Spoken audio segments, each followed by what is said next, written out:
Salam alaikum. Comment il pense à droite et à gauche. Donc je vais essayer de parler de dépression et d'affection médicale générale, comme on dit en psychiatrie. Donc pour poser le problème, il est un peu difficile de parler de dépression et de maladie chronique. Est-ce que c'est de la simple comorbidité peut-être avec une disposition génétique commune entre dépression, je sais pas, insuffisance rénale, etc., etc. Est-ce que c'est une réaction psychologique, Madame Sahraoui en a parlé, voilà. Ou bien est-ce qu'il y a une relation de cause à effet? Ça, c'est difficile à démontrer. Donc, en introduction, la dépression, quand même, il touche quelque chose comme 300 millions d'individus dans le monde. Elle représente une des premières causes d'invalidité. Voilà. Et la comorbidité en elle-même n'arrange pas les choses. Quand il y a une affection médicale générale, on sait très très bien que ça entraîne beaucoup de symptômes dépressifs et que la dépression aggrave les affections médicales générales. Un diabétique qui est déprimé, un diabétique qui n'est pas déprimé, c'est pas la même chose, certainement. Plus grave encore, malgré les progrès thérapeutiques, en matière de dépression, un tiers des personnes ne répondent pas au traitement. Elles ne répondent pas, 33%, voilà, toutes les études le montrent. Donc il est crucial d'essayer de mieux comprendre cette situation, de comprendre les mécanismes physiopathologiques à l'œuvre. Donc rapidement, selon le DSM, les classifications actuelles en matière de psychiatrie, c'est le DSM, Manuel statistique et diagnostic des troubles mentaux, la CIM de l'OMS, détermine 4 épisodes de l'humeur, actuellement 3. On a enlevé l'épisode mixte. L'épisode de manie, c'est une exaltation de l'humeur. L'hypomanie, c'est de la manie moindre et de la dépression. Quant à l'épisode mixte, il a été supprimé en 2013 avec la 5e révision du DSM. Parce que c'est difficile de retrouver tous les symptômes de manie et de dépression en même temps. Donc la dépression, c'est quoi? C'est un trouble de l'humeur. C'est pas de la psychose, le mazage qui est malade, c'est un trouble de l'humeur. L'humeur, c'est ce qu'on appelle le tonus affectif de base. C'est le tonus affectif de base. Il y a une définition qui a été proposée par un monument de la psychiatrie française et mondiale, Jean Delay. Une très belle définition de l'humeur. C'est une disposition affective, fondamentale, riche de toutes les instances émotionnelles et affectives, qui donne à chacun de nos états d'âme une tonalité agréable ou désagréable, qui est aussi entre les deux pôles extrêmes du plaisir et de la douleur. Donc quand on parle de dépression, c'est l'humeur qui est malade, c'est pas de la schizophrénie, c'est pas de la folie, c'est la tristesse. Donc qu'est-ce qui se passe dans la dépression? Dans la dépression, c'est simple. Tous nos affects positifs, ils sont abaissés, et tous nos affects négatifs qu'on reçoit normalement, ils sont amplifiés. D'accord? Voilà. Donc les affects positifs, c'est la perte des sensations du bonheur. On a tous des sensations du bonheur. Mais dans la dépression, tout ça, il déterre vers le bas. Les affects négatifs, c'est la culpabilité, c'est le dégoût. Ça nous arrive tous de se culpabiliser, d'être dégoûtés dans la dépression. Ces affects, ils sont amplifiés. D'un point de vue biologique, généralement, on dit que les affects positifs, ils sont en lien à un dysfonctionnement de la dopamine et de la noradrénaline. Et les affects négatifs, ils sont en lien avec la sérotonine. Donc un psychiatre, quand il reçoit quelqu'un qui est déprimé, en fonction du tableau clinique, s'il y a plus d'affects négatifs, donc il va choisir logiquement une molécule qui est plus sérotoninergique, et vice-versa, une molécule noradrénergique. Quand on parle de prise en charge, bien sûr, bon, je suis psychiatre, on parle beaucoup de médicaments, mais la prise en charge psychologique est très très importante, et c'est le minimum à garantir à l'ensemble des personnes qui souffrent, quelle que soit la maladie et tout ça, c'est le minimum à garantir. Donc la dépression, c'est 9 symptômes. Il y a d'autres symptômes qu'on retrouve, mais ils ne sont pas retenus dans les classifications. Tels que la douleur. Il y a beaucoup de symptômes de douleur dans la dépression. On ne les retrouve pas dans les classifications. L'anxiété, on ne la retrouve pas. Des problèmes de sexualité, on ne les retrouve pas. Le consensus actuellement, selon le DSM, les auteurs américains, c'est les 9 symptômes. Les 2 premiers sont obligatoires. C'est le cœur de la dépression. C'est la tristesse et le perte du goût et du plaisir. L'individu n'a plus envie de faire les choses, ni de manger, ni de voir la télé. C'est ça le cœur de la dépression. C'est ça qui nous fait la différence entre la dépression et l'anxiété. Dans l'anxiété, le cœur de l'anxiété, c'est l'inquiétude, c'est la peur. Mais l'anxieux, je suis triste, allez, j'ai pas envie. Mais le déprimé, c'est plus 7 symptômes qui sont en bas. Voilà. Des problèmes du poids, de l'appétit, des problèmes du sommeil, de l'agitation, de la fatigue, de la culpabilité, des problèmes des fonctions exécutives, problèmes de concentration et d'idéation suicidaire. Seulement pour les 7 en bas, on peut les retrouver dans beaucoup de situations. Mais ce qui caractérise la dépression, c'est les deux premiers. Soit une tristesse de l'humeur, le malade, il va rapporter ça, ou bien on la constate, ou bien il y a ce perte du goût et du plaisir. Il y a la dépression. Donc le DSM-5, c'est le manuel que l'on utilise. Donc il rapporte donc les 9 symptômes. Seulement, quand on lit les symptômes, il y a des choses qui sont un petit peu bizarres, qui ne cadrent pas. Donc, quand on déprime, on s'attend à ce que quelqu'un meilleure coach. Mais des fois, les gens, ils dorment beaucoup. Quelqu'un qui déprime, normalement, il ne mange pas. Mais il y a ceux qui mangent beaucoup. Je vais expliquer pourquoi par la suite. Donc, il nous faut 5 symptômes parmi 9. Le critère B, il faut que les symptômes évoluent au moins pendant 15 jours. À 10 jours, c'est pas doucement. Il faut au moins les 15 jours, on a besoin. Et bien sûr, il faut que ça entraîne une souffrance clinique. Sur le plan professionnel, familial, et ainsi de suite. S'il n'y a pas de souffrance, il n'y a plus de troubles. Un schizophrène, si l'entend des voix, il est délirant, et ainsi de suite. Mais là, il n'y a pas de trouble. S'il n'y a pas le critère C, une souffrance clinique, il n'y a plus de trouble. Dans le DSM-5, ils ont rajouté en 2013 le deuil. Avant, en situation de deuil, on n'avait pas le droit de parler de dépression, il faut attendre 2 mois. Dans le DSM-5, ils ont dit non. Nous ne sommes pas tous égaux face au traumatisme du deuil. Il y a des gens qui s'effondrent complètement. Pourquoi attendre 2 mois pour les soigner? Ils peuvent se suicider entre nous. Mais ils donnent la possibilité aux médecins de voir, donc le jugement clinique de voir. Donc le deuil maintenant, on peut poser le diagnostic de dépression chez quelqu'un qui est en deuil. On n'est pas obligé d'attendre les 2 mois comme avant. Rapidement, je vais attirer l'attention comme par rapport au problème de bipolarité. Jusqu'à une dizaine d'années, on pensait que 86% des dépressions étaient unipolaires. Ils étaient réactionnaires, que l'individu, il peut faire une dépression, et ainsi de suite. On les soigne avec des antidépresseurs. Et qu'il y avait uniquement 14% qui étaient bipolaires. Depuis maintenant, je dirais 5-6 ans, on sait très bien que non, c'est 50-50. 50% des dépressions, elles sont bipolaires. Il faut chercher la bipolarité, c'est très important parce que le traitement, on ne traite pas les dépressions bipolaires avec des antidépresseurs, on ne traite pas autre chose. Les antidépresseurs favorisent les gestes suicidaires, les passages à l'acte et ainsi de suite. Maintenant, on sait très bien que la moitié des dépressions, elles sont bipolaires. La bipolarité, il faut l'envoyer chez le spécialiste. Comment savoir, quand on reçoit quelqu'un la première fois qui est déprimé et ainsi de suite, on peut lui poser 2 ou 3 questions pour savoir s'il y a une bipolarité supposée derrière. L'hérédité. Quand on reçoit quelqu'un la première fois, il dit que ma grand-mère, elle s'est suicidée, il faut faire attention. Est-ce qu'il n'y a pas une bipolarité derrière?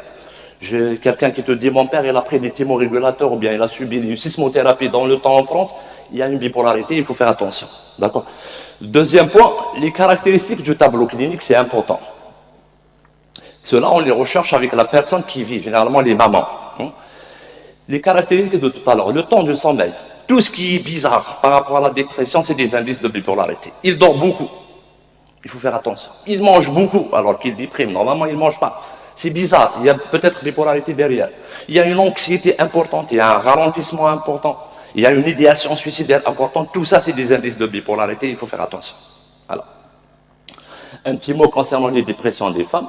Il existe 2 périodes. Vous savez bien que la dépression est beaucoup plus fréquente chez la femme. Il y a 2 périodes spécifiques de vulnérabilité. C'est le postpartum et la période de périménopause. En lien, vous pouvez le comprendre, avec une perturbation des oestrogènes. Les oestrogènes, ils protègent. Par contre, chez le garçon, l'incidence augmente à la puberté, ensuite elle reste constante, malgré que la testostérone elle commence à baisser à partir de 25 ans. Les dépressions masquées et polysymptomatiques, il consulte chez les généralistes généralement, chez les somaticiens et ainsi de suite. C'est très difficile de faire le diagnostic. Il y a une plainte. Ce qui fait le diagnostic généralement, c'est le caractère relativement récent. Il ne faut pas hésiter à mettre des antidépresseurs pour confirmer le diagnostic. Les symptômes, il y a des symptômes physiques, somatiques, etc. etc. Dépression et organicité, ce qu'on reçoit dans le cadre de la psychiatrie de l'ISAN, beaucoup de dépression en lien avec des maladies du SNC. On travaille beaucoup avec les collègues de neuro et de neurochirurgie. Les androgénies, on reçoit beaucoup de patients qui font des dépressions et des manies dans 2 situations. Suite à une prise de corticoïdes, ou bien les zoniazides en pneumo qui se situent juste au-dessus de la psychiatrie. Les accidents de sevrage de la toxicomanie, il y a des drogues qui sont dépressogènes. Le cannabis, là, quelqu'un qui arrête le cannabis brutalement peut déprimer. La cocaïne aussi peut entraîner ça. Et les affections médicales générales, c'est la thyroïde. Avec les étudiants, quand on fait des examens, face à une dépression, quelqu'un qui n'a pas palpé la thyroïde, qui n'a pas tenu compte de ça, qui n'a pas fait un bilan thyroïdien, on lui donne un 0. C'est très important. Pratiquement, c'est la seule affection chez qui on arrive à mettre la relation un petit peu avec la dépression. Donc l'association, il y a beaucoup de troubles, beaucoup d'études qui ont été effectuées, que ce soit en Europe ou aux États-Unis, qui montrent qu'il y a un lien très très important entre la dépression et les affections médicales générales.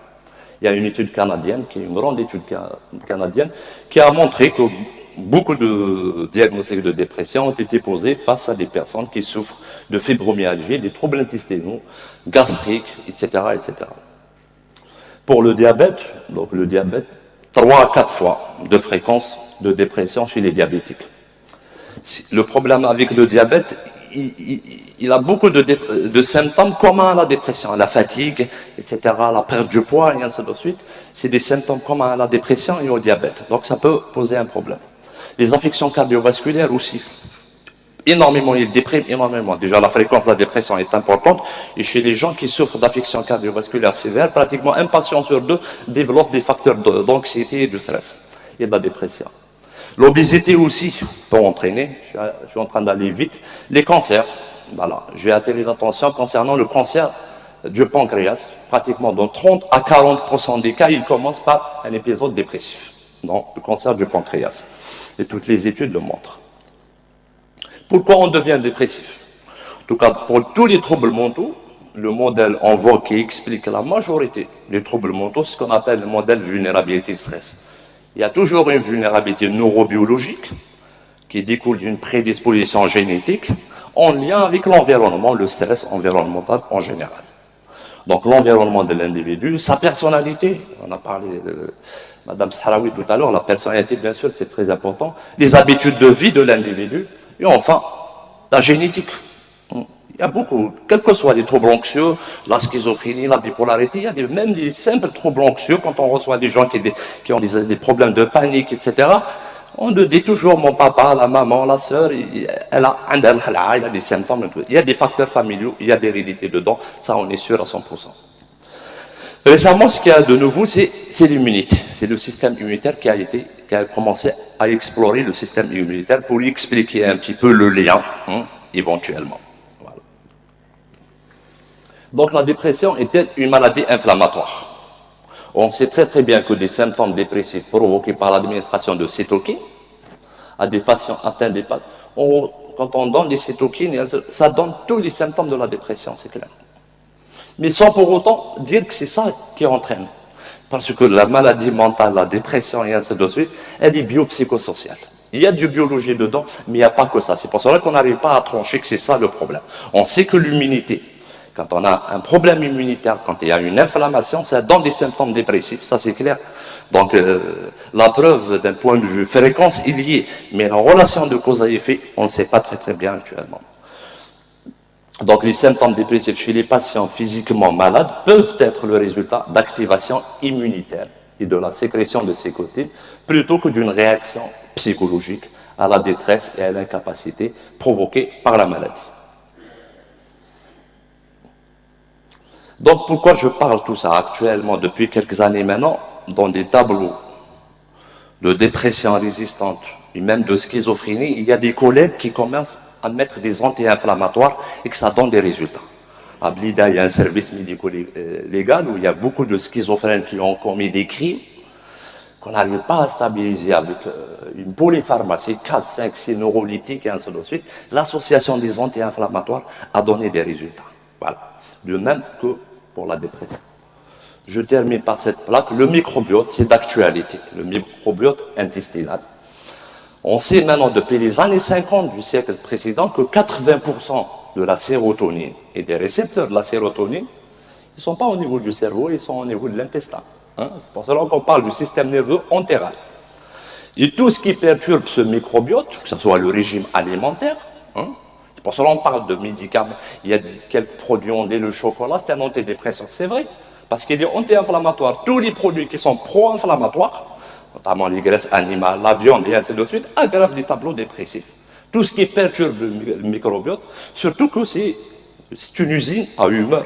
Toute la sérotonine est derrière. Quand on sait le rôle de la sérotonine et la noradrénaline dans les troubles de l'humeur, c'est ça. Donc maintenant, c'est ça qui est d'actualité, ainsi de suite, donc le microbiote intestinal. Donc en conclusion, on peut dire que la coexistence d'une affection organique avec la dépression pose la question actuellement non résolue de la causalité des dépressions et actuellement avec une pertinence variable, celle de la genèse de certaines affections du fait de la dépression. Est-ce que c'est la dépression qui entraîne ou bien vice-versa? Le lien de fréquence est donc établi, on sait qu'il y a quand il y a une affection médicale, une affection chronique, surtout inflammatoire, elle entraîne la dépression, ça on le sait très très bien. Mais le lien, il n'est pas encore établi. L'apparition de la dépression peut être repérée souvent dans les suites de l'apparition ou au cours de l'évolution de certaines affections, mais aussi parfois peut être inaugurale et révélatrice des affections somatiques. Et l'exemple type qui revient, c'est en cancérologie, notamment le cancer du pancréas. Et je vous remercie.